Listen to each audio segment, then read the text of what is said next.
Wir rüsten uns erstmal aus. You'll have to forgive me, but this feels very strange.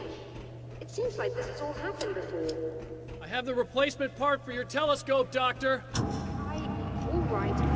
Let's get it installed.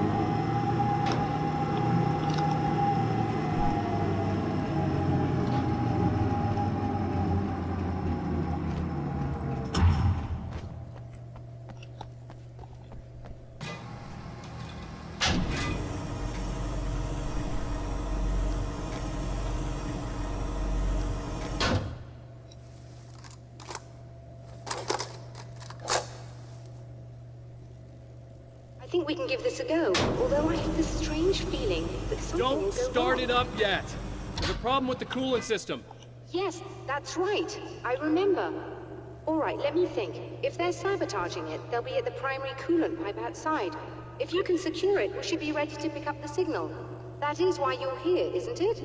Yes, it is. I'll take care of it. Before you go, if you have the time, I'd appreciate if you came up here and explained a few things. All of this is very strange to me.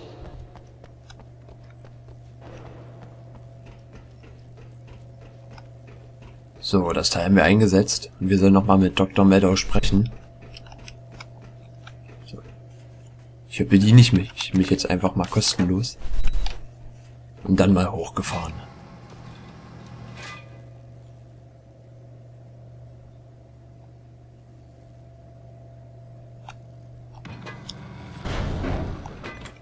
Hello.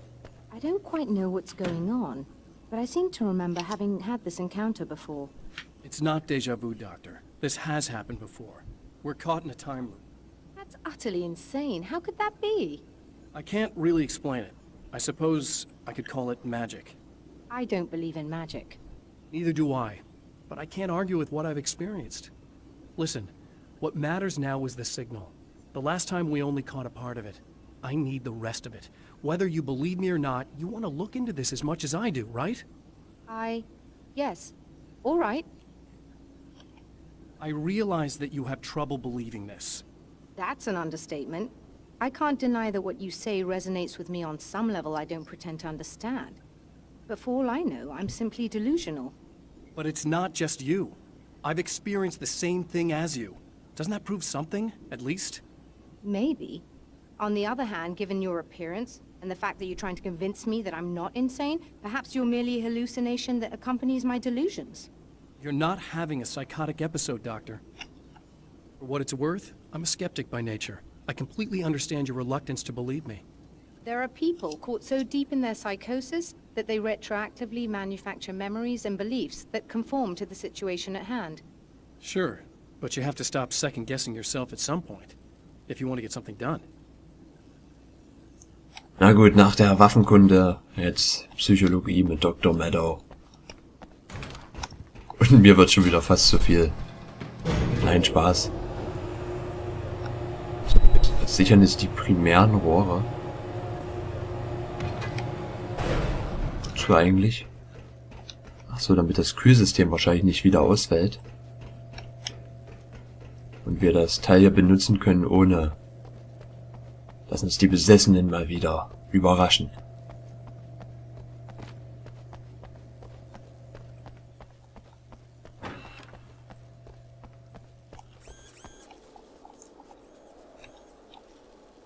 Na gut, dann mal wieder raus in die freie Natur. In die Dunkelheit. Mal schauen, was uns gleich erwarten wird. Außer Böses.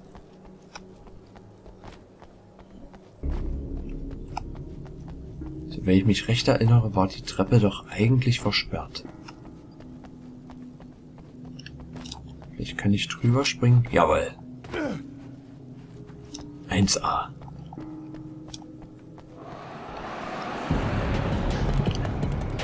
So, ja Guten, es geht mal wieder los. Mit einem kleinen Kampf.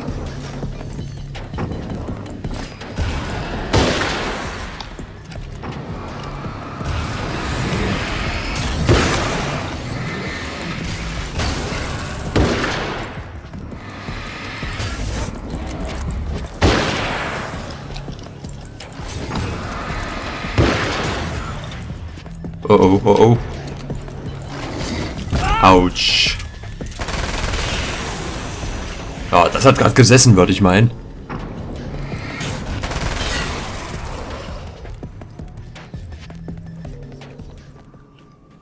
So, da hinten ist noch eine Manuskriptseite.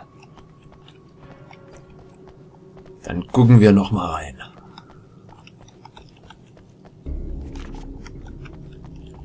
So, erstmal nachladen. Wir bedienen uns mal wieder kostenlos. Warum auch nicht? Die Natur von Geschichten.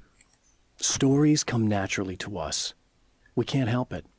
There are many different worlds, many competing realities within our heads, fueled by books, television, even barely remembered childhood tales. There's an endless supply of fictional concepts more familiar to us than anything or anyone real. We have a far greater connection to the fictional characters we know and love than the random people we pass on the street. Our destinies and inspirations are shaped by lies, myths, and fables. These beings hate the light, am I correct? You should be able to turn on the lights and secure the area that way. Doctor, can you hear me? I think we're good to go. All right. I'll start looking for the signal. Please, head back.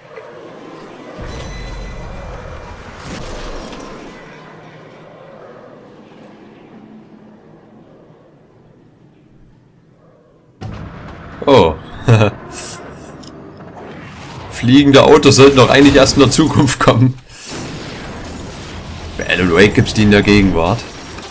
I guess they didn't like that.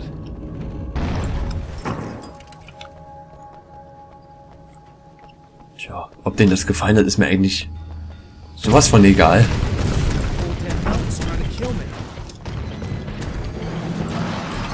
Oh oh. Oh oh, ausweichen. Das ist gar nicht gut.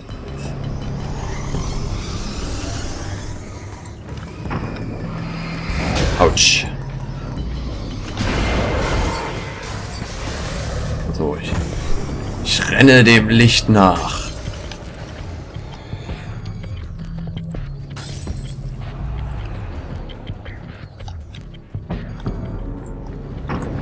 Ja, bevor wir Schutz finden an den Lichtern, gehen die mal aus, die doofen Dingers.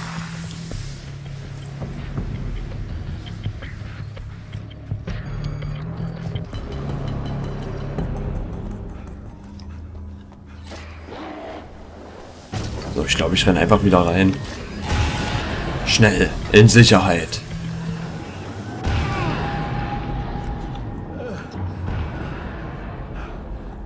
Ah, die Granate hat es bisher reingeschafft. Aber jetzt ist da wieder alles hell. Und hoffentlich empfangen wir diesmal das vollständige Signal. It's working. Please, come up here. Oh, und dort unten noch eine Manuskriptseite. Bin ich ja immer auf der Jagd danach.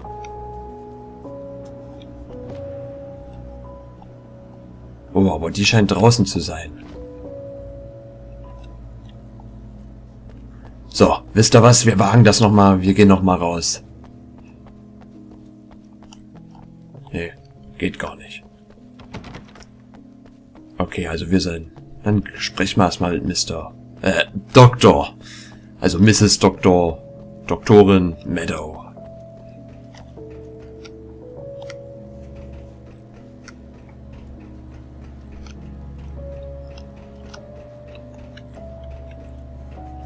So, nochmal schnell bedienen. Man weiß ja nie, was hier als nächstes kommt.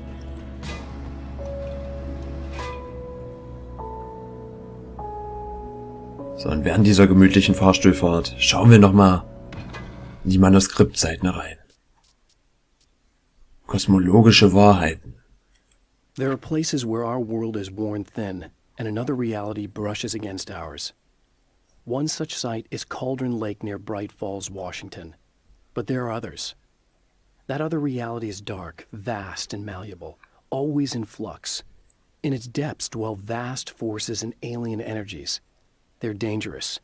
But in one of these places, if you know how, you can channel the power of that place and use it to shape reality. Na gut, dann formen wir mal die Realität.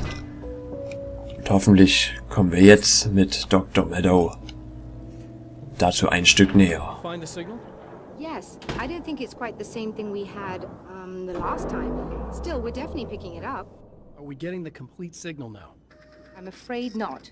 Take a look at it yourself. I'm printing out a hard copy now. I'd like to ask you a question or two before that, though. If you don't mind. Kein Problem. What's on your mind, Doctor? Most people would find these events extremely disturbing, provided that they survive these creatures, that is. You seem to be quite adept at dealing with the situation. Why is that? Yes, I was involved in... It's a complex story. I was in this small town, and a horrible thing from another dimension kidnapped my wife and manipulated me into writing this horror story that came true. I learned to fight it with light, and I managed to contain it and free my wife. But I was trapped in its world. Are you serious? Absolutely. So, I'm used to reality working in strange or even impossible ways. And I fought these things, not exactly like this, but close enough for a good while now. Of course, I have certain advantages. Was there anything else? What did you mean when you said you have advantages? At the risk of sounding like a lunatic, reality is much more fluid than people think. It can be influenced. I didn't take you for a mystic. I'm not. I'm a writer. And under certain conditions, I can, for lack of a better word, rewrite reality. Change things. That's absurd. But it works. Assuming I believe this, why don't you simply, I don't know, write yourself some superpowers? It's not quite that simple. You need to follow certain laws of drama, I suppose. You need to think about consistency and symbolism. Often what you write isn't anywhere near as important as what you imply. There are things out there that will take advantage of your mistakes. You really believe in this? Don't look at me like that. You've experienced some of this yourself. I will gladly admit that something exceedingly strange is going on. But this idea that you're somehow altering reality with your writing is ridiculous. You're essentially saying you're controlling my actions. Leaving aside the rational arguments against this, what gives you the right? Well, it's more like having a destiny. A path you're on. You're not aware of it, but there it is. If somebody changes it, what difference does it make? It's what every writer does.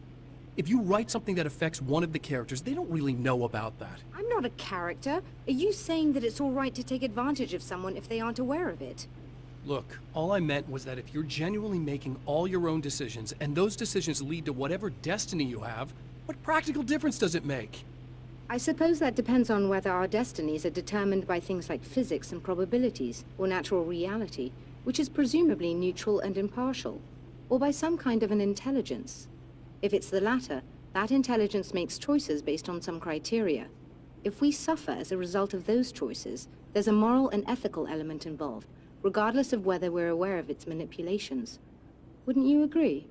You're taking this very well. I thought you'd be hangry. I suppose I would be if I thought you could actually do this. Tja, das Ganze wissenschaftlich zu erklären, ich weiß nicht. Ist dann doch schon ziemlich schwer. Okay, ich denke, wir holen uns erstmal den Signalausdruck. Mal sehen, was er diesmal ausspuckt. Another printout. Another signal fragment. The message is still not complete, but it's another piece of the weapon he has built against his adversary. Mere words on a piece of paper, but in the right hands, they will hold back the darkness